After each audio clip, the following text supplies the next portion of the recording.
Andam na akong biyaan ang akong bana para sa lalaking bag-o na kong gihigugma.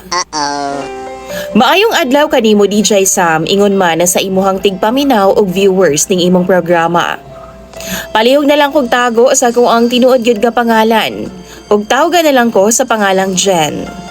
27 years old. Taga Negros gyud ko DJ Sam ug medyo taas gyud ning ako ang sulat. Palihog na lang kog sabot sa akong Cebuano kay Ilongga kong dako DJ Sam. Pero makabaw og makasabot ko og Cebuano. Sugda na ako ang akong storya DJ Sam niadtong tuig 2017. 19 years old pa ko atong time. Kamagwangan ko sa unom ka mag-igsuon DJ Sam. Ug proud ko nga moingon nga usa ko ka ulirang anak o breadwinner kumbaga. Lahat kaya na akong buhaton DJ Sam para sa akong pamilya. Kung unsa ang iingon nila mama ug papa, mao gyud pud na nga akong tumangon.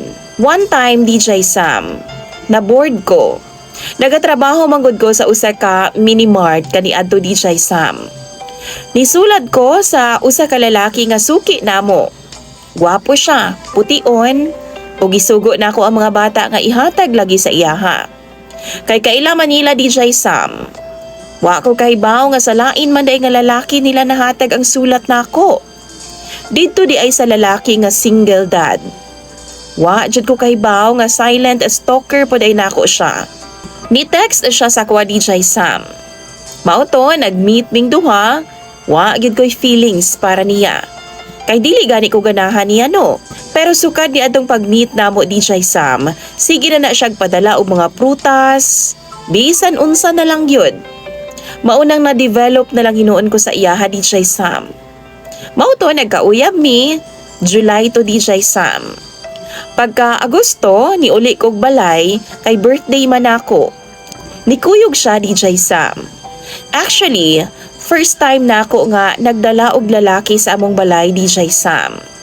Una, nagsabot mi nila mama ug papa nga uyab-uyab lang sa jud. Kaso naibawan man nila nga single dad lagi daw ang lalaki. Natinga na lang ko DJ Sam nga niingon man si papa nga ipakasal na daw ming duha kay basin og mubalik pa daw ang ex sa akong uyab. Mao dugi kasal gyud mi bisan wa gyud nahitabo sa amua. Hangtod nakaanak mi DJ Sam. 4 years old na siya karon. Sa tinuod lang no lahi gyud di ay kung dili ikaw ang magdesisyon sa imong kinabuhi. Kumbaga napugos ra ka. Ayaw ra pud intawon ko ninyo i-judge. Usa ka adlaw ni utang ko og ref sa usa ka appliance store DJ Sam. Naaman ko'y business nga sari-sari store. Na-attract jud ko sa nagkasikaso sa amua DJ Sam.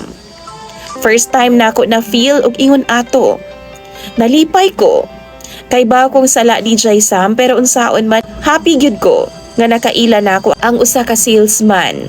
Gwapo siya DJ Sam, pution, tangkad, ug lakas gyud kaayo ang iyahang sex appeal. Na love at first sight jud ko sa iyaha. Tawgon na lang nato siya sa pangalang John. Kini si John DJ Sam do na pud siya'y asawa og duha ka mga anak. Nagila-ila ming duha kay ako man gyud ang niuna og chat sa iyaha. Pero abi niya DJ Sam nga para lang sa akong giutang ang akong pag-chat sa iyaha. Nagkastoryahanay mi kada gabi DJ Sam ug wa na ko kabantay nga mas nahulog na gyud ay ko niya. Maupod siya sa akua. One time DJ Sam nang laag mi nga murag way pamilya. Happy kaayo mi. Happy kaay kung kauban siya DJ Sam. Pero unsaon man nga mali man gyud. Karon DJ Sam, mangayo unta kog tambag sa imong mga viewers kung unsa ba ang dapat na kong buhaton ning akong sitwasyon karon. Di na ko kaya nga mawa siya nako. Pero siya, mas gipili niya ang iyang pamilya. Kay kung ako lang, kaya na kong biyaan ang akong bana. Bahala na. Palihog tambagi intawon ko ninyo sa comment section. Ako nang pambasahon. Dagan kayong salamat DJ Sam sa pagbasa ning ako ang sulat. Imong sender, Jen.